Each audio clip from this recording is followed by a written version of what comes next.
लोकसभा चुनाव के पहले चरण में विदर्भ की 5 लोकसभा सीटों में मतदान होगा। समय कम बचा है, इसलिए चुनाव प्रचार तेज हो गया है।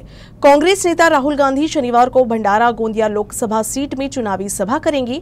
जिस जगह ये सभा होने वाली है, वहां शुरू तैयारियों का जायजा लिया हमारे संवाददाता हरीश मोटघरे ने। विदर्भात पहिल्या टप्प्यामध्ये 19 एप्रिलला 5 लोकसभेच्या जागांसाठी मतदान होणार आहे आणि याच मतदानासाठी आता विविध पक्षांतर्फे या ठिकाणी नेत्यांच्या सभा देखील लागलेल्या आहेत। उद्या साकोली तालुक्यांतर्गत येणाऱ्या सेंदूरवाफा या गावामध्ये काँग्रेसचे नेते राहुल गांधी यांची या ठिकाणी एक जाहीर सभा होणार आहे। या सभेसाठी आता जय्यत तयारी देखील सुरू आहे। या ठिकाणी जवळपास 30,00,000 लोक बसू शकतील अशी खुर्च्यांची देखील व्यवस्था करण्यात आली आहे। तर आयोजकांनी दिलेल्या माहितीनुसार जवळपास 1,00,000 लोक या ठिकाणी या सभेला उपस्थित असतील। 5 लोकसभा मतदारसंघातील जे कार्यकर्ते आहेत, नेते आहेत किंवा मतदार आहेत, ते या ठिकाणी मोठ्या प्रमाणात उद्याच्या जाहीर सभेला उपस्थित राहणार आहेत। पोलिसांचा देखील तगडा कडेकोट बंदोबस्त या ठिकाणी लावण्यात आलेला आहे। त्यामुळे नक्कीच राहुल गांधी यांची सभा उद्या पार पडल्यानंतर या मतदारसंघामध्ये निवडणुकीच्या प्रचाराला देखील वेग येणार आहे आणि आपल्याला नक्कीच बदल पाहायला मिळेल। हरीश मोटघरे, UCN न्यूज, साकोली, भंडारा।